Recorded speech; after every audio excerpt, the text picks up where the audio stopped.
Hello and welcome back to my YouTube channel. Thank you so much for joining us today. So today we are having a special kind of video. We are hosting my favorite farmer ever, my girls, everything. So we are here at home with Farmer on Fire. I hope by the time I leave here, I'll be set on fire. So today I'm going to ask her, and also she'll ask me a few questions about farming. The questions you guys have been asking us on Instagram, on Twitter, on Facebook, and even when you meet us. So this is the video for you if you've been wondering whether you want to farm in an urban rural setting, which is our setting. So we are not in the rural areas and we are not also in the urban areas. So we are somewhere in between. We are trying to make it work. We have made it work, and that's why we are here to tell how you're going to make it work. So Is it to say welcome? Ama ni mimi ni say karibu, welcome. Thank you so much for Yes. having us. Yes. We are so pleased to be here. And it's a good time to talk to you about this. We've been admiring your job. Yeah, we want you to tell us a few things about what you do and why you do it, and why you're so passionate about it. The fire. The fire is consuming you. We want to be set on fire. Tell us about it. So thank you. Welcome Sana to Ken Kitengela. Really a happy person. And then you add passion, then you're ablaze. Yes, and I'm so honored that you even would make the time to come and see us. We are humble. Grateful that you're here with us, even to as we share about family. Did you start, and how did you start? What made you start? I didn't plan to go into farming. I lost a job. I was in the corporate world. Life check. You have to go back and see what can you cut out. So rent was one of the things you cut out. But then I remembered we were building this house. It was ready, but it used to be a weekend house. We used to live on Kiambu Road. Okay. So this used to be a holiday home, that kind of thing. So So I ended up here. Then at that time I was pregnant with my daughter. So I never went back to corporate. And so I thought, my mom had a kitchen garden. Why can't I have one supplement the income? And so I started with spinach and kales. And people would come to visit, they'd be like, can you show me how to grow kale? And yeah, because I'm from the village, I'm from Nyahururu. I would just be wondering, who doesn't know how to grow kale? It's so obvious. Then I was like, no, it's not. So I would make videos, short videos of them, clips on how to actually do it. And that's how the YouTube channel was born. And yes, this is now Farmer on Fire currently. Wow, such a beautiful story. That theory of the tree, the best time to plant a tree is 20 years ago, but the next best time is now. So start now. And the idea is even to just get over your fear of unknown. So start with, even if it's on a pot or something, start small. And then you'll find, it's encouraging you also to keep going. And even if it dies, it's part of that. So go for it. At least you'll be able to say, there is a certain fulfillment that comes with growing your own food. Yes. I agree that growing your own food is a feeling like no other. Yes. I think it fills the heart and the mind and the soul. Everything else. Yeah. It's a very good thing to grow. You've moved from growing your own food to growing food for many other people. Yes. So how did you transition? I live in Kitengela, as I've said. Here it's I'm excited to have met you, and I just want to hear, how did you get into farming? Yes. I wouldn't really call it farming. Yes. It's more of gardening. But I grew up in the village, just like you. And my grandmother and which my village now? Because your name, we need backstory, Mananos here.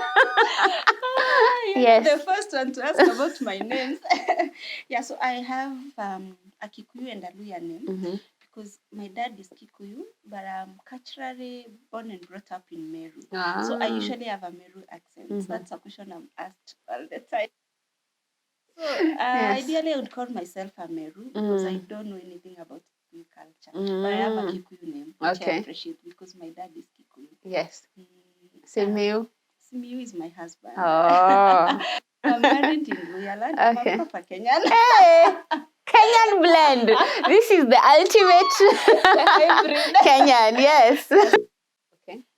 So that's how my names come about. Mhm. So I grew up in Meru, and in Meru we grow food, serious food. Mhm. Seriously grow food. Like It's true. Is it the throughout the year. climate? Yeah, it's the climate. Mhm. Throughout the year there's rain, The so soils we don't too. have a dry season. Yes. So for me, Kajiado is shock.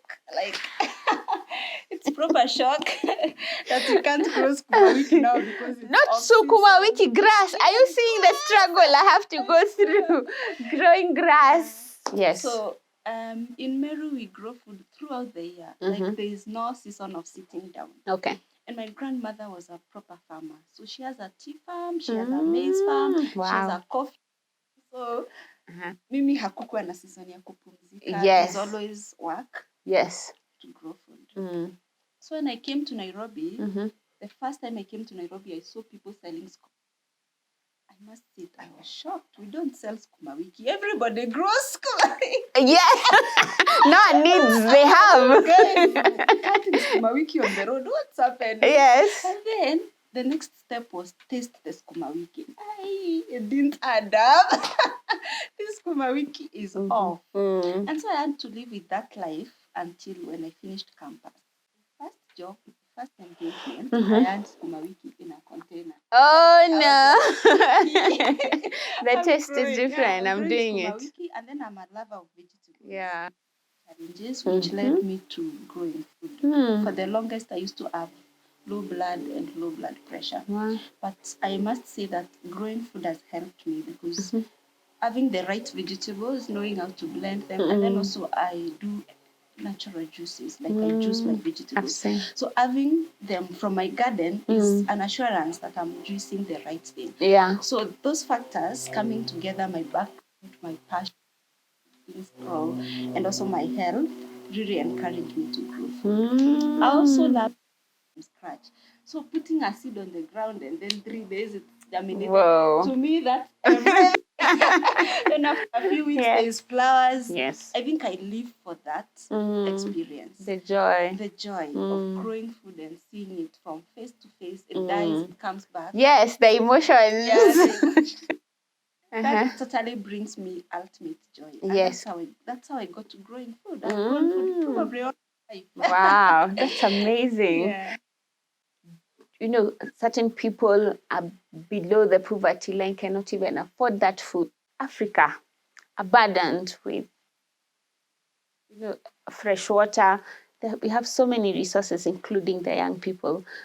Where do you think the disconnect is? Okay, for me, I think there are several ways to look at it. One, when we grew up, we were told study, go to the city, get a good job. So farming was never part of success. A career success, path. like Yes. the definition of success never featured farming. Farming was for your father and your mother and your grandmother in the village. Yeah. Stop.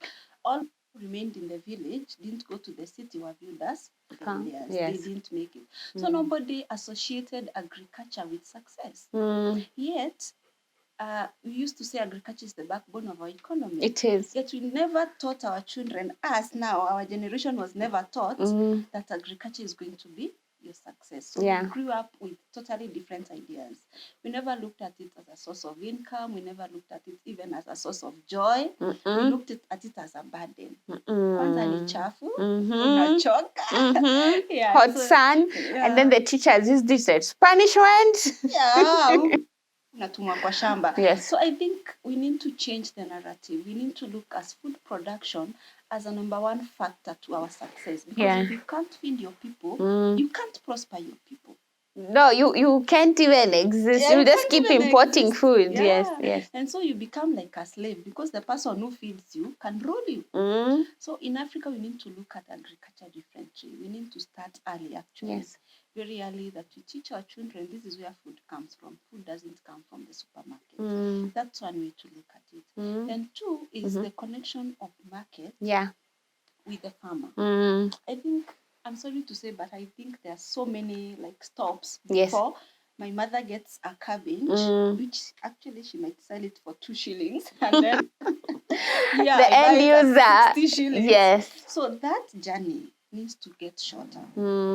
I don't know how, but we must have a conversation of connecting the farmers to the Yes. market. Mm. I think it's not going to be a one-night job. It's not going to be easy, but it's something we must commit ourselves to work on. Yeah. Because even tea, Mm. the tea you buy from the supermarket Oh, and the yes. tea my mother sells, Yes. they are two different. The pricing is like sky and the True, earth. true. It's good to even bring out the conversation of tea. Yeah. I recently traveled outside Kenya and there is no tea there. And my body is just wondering what is happening. And that's when now I come to see the value of Kenyan tea. Like that's a really big deal. Yet we are not appreciating the person who's producing it. What if he gives up and cuts and puts maize?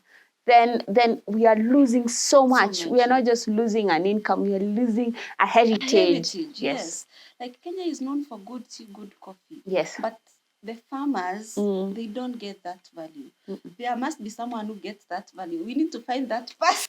We do. That's the person we are on a mission to find. Yes. And figure out then how we can fix that. Then agriculture is going to be lucrative. Because if you're exporting food, we need to get the money. Where is the money going? If your mushroom from your farm is eaten in Europe at 10 times the price you sell it, who is getting the money? That's the person we need to find. Yes. Yeah. On that, to encourage the conversation of going up the value chain, as much as we're encouraging people to start farming, but then if you've already started, start exploring how to go back up the value chain of processing, transporting, all those things play into that, because presentability is everything. Yes. Great. It's been nice talking. We wish you could have the whole day. Yeah. I know we can talk about farming day and night. Yes. But sadly, our time is up, and it's been a pleasure hosting you. Thank you. We are so glad we had you. Thank you so much for coming. So our viewers, thank you so much for viewing this video. Please remember to subscribe, like, and comment. I'm going to link Wangari's video, Wangari's channel on the comment section. Please go and subscribe.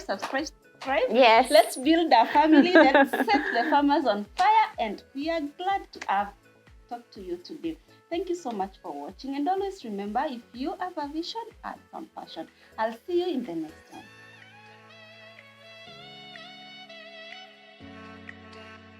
one.